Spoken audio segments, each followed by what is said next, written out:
Have a beautiful morning, everyone. Today I would like to show you this another double planting technique that is upside down. So patiwarik po ito ulit. Ayan, pero naipakita ko na sa inyo nung nakaraan yung mustasa sa itaas at yung strawberry sa baba. Ito naman ay ibang tanim ang aking itinanim. Kaya kung makikita ninyo dito, ito bago ko lang tanim ito na atsal bell pepper.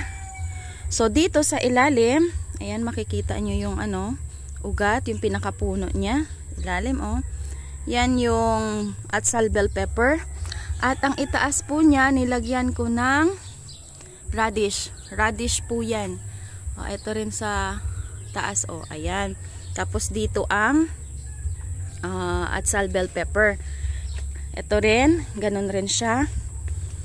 This one, no? Ayan, tapos ito yung tingnan niyo yung development, bago na siya. Ayan. Marami ng bunga yung aking atsal bell pepper. Ayan yung ang planting upside down, no? Nasa ilalim siya. Ayan. Ganun din dito, no? Marami ng bunga. Kaya lang kung makikita ninyo, ito, bagong pa lang siya, bagong prune.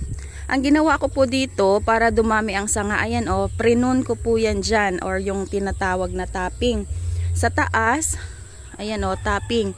Kaya kapag tinap mo yan dito sa taas, ang mangyayari ay magkakaroon ng sanga, yung tinatawag natin na side shoot or eggshell shoots. Ayan, meron na siyang tawag sa atin ay salingsing.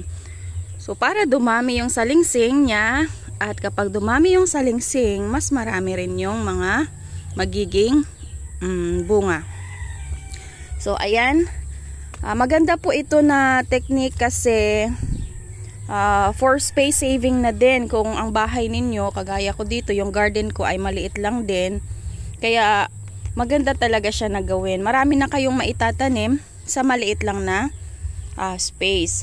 Ayan, tapos dalawa pang klaseng tanim ang inyong maitatanim. So ayan meron na siyang mga salingsing. Ayan.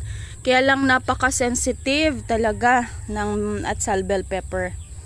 Dami niyang ayaw na mga kondisyon. Kaya dapat alam natin yung kanyang gustong-gusto na mga kondisyon para ay makapamunga. Kagaya nito, ayan, nakapamunga siya. No? So, antabayanan lang po natin yung ating development neto. Sana makapag-harvest ako soon netong mga radish. Direct planting na po yan. Ayan.